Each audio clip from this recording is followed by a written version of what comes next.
When they told you that you were going to join Right to Censor and become the Goodfather, did you think they were joking? I knew it was coming because that's when Vince went public. He was answering to people. We went from cable to network, and they were cutting out the DX and the suck it and the puppies and this and that. And they were after me. You have this black guy calling girls hoes, talking about pimping ain't easy, and telling people to smoke weed. Okay. Between you and Val Venus, like, I think there were a lot of issues there. You know, we were a tag team for a minute called Supply and Demand.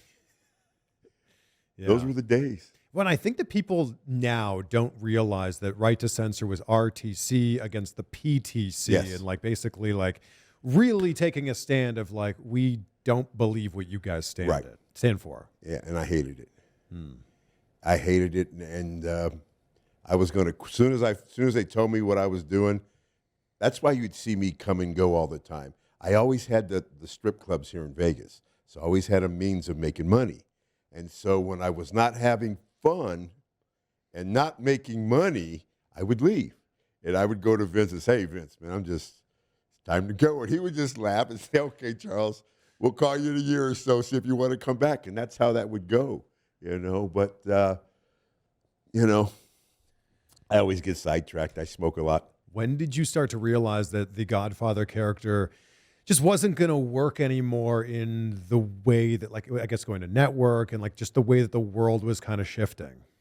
When they said, you can't be on Saturday morning, you can't be on Sunday morning, you can't be on Monday night till after 9, you can't say this, you can't call the girls hoes, you can't say pimpin' ain't easy, you definitely can't tell people to roll a fatty for Pimp Daddy. It's got like that. And I swear to you, Vince came to me one day and said, Charles, I'm fighting for you, brother. I'm fighting for you, but they're on me hard, and I knew they were.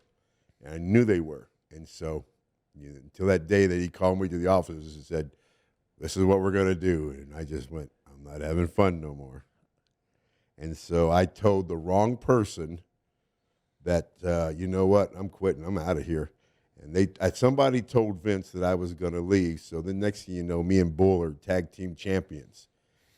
And I mean, I'm a loyal guy. I'm not going to leave with the belt. So they kept me there a little bit longer. But as soon as they took those belts off of me, it was time for me to go. Was there some animosity that you had gone from this super over character, this baby face as the Godfather, to now being the Goodfather, doing stuff you really didn't enjoy, and you're getting mega heel heat? My answer to all these questions is I hated it. And it was nobody's fault. Vince, it was just hard. I know it's a work, but it was so hard all those years being yourself, not a character.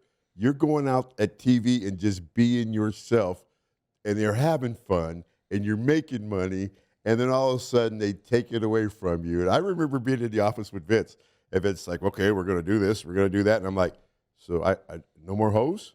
And he goes, no more hoes. And I'm like, so really, no more hoes? I said it like 4 times. He goes, no more hoes. And I'm like, and I'm not a pimp? He goes, no, you're not. And I'm like, well, I don't want to do this no more then, you know? But it was time. And then they tried to bring him back later in life as an escort and this. What were we calling the hoes later on? What were they? They were escorts or something. Escort, or maybe just girls, maybe? I think it was it was something. I don't remember.